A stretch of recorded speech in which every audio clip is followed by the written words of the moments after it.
So you initially funded it from yourself. Yep. You're going, okay, so we test a hypothesis. And I'll get enough. So how do you test what you do is actually worth doubling down on? Yeah, so I think we're just looking at our data, right? Our retention data of clients Data is very, very important. Yeah. Exactly, right? So we can't have people coming in and then just churning out.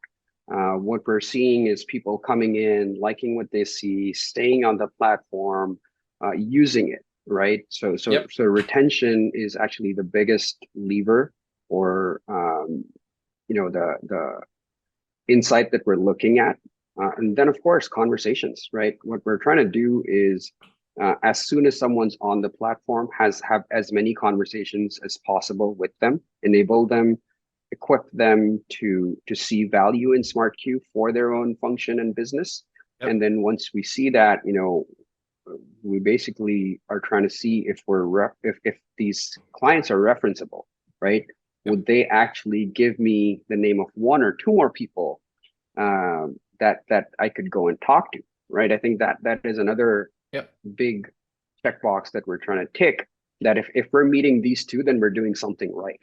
And that was really the idea that, okay, I think we're there with these two conditions. Now to like really go and scale and get hundreds of thousands of people onto the platform, we're going to need to accelerate all of our go-to-market activities. And for that, we're considering raising a seed.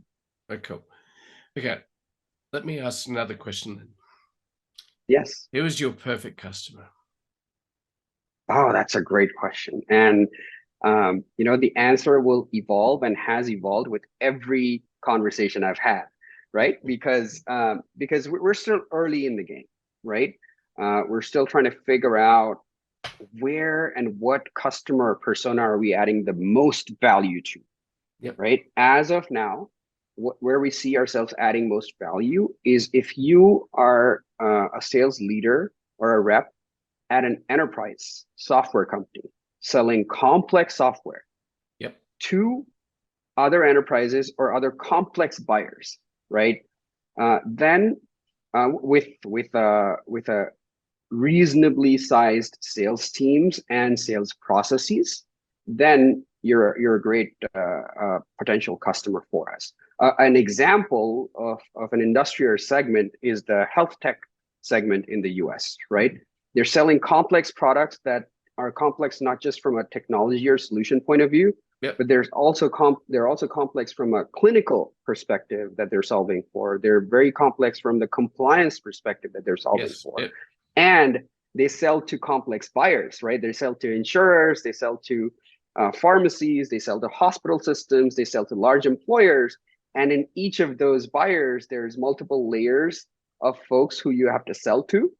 So how do you ensure that as a sales team, you are aligned and consistently messaging and showcasing your product in a way that resonates with each of your buyers at every stage? So right now, that's kind of the focus that we have in terms of our target customers and the outreach that we're doing.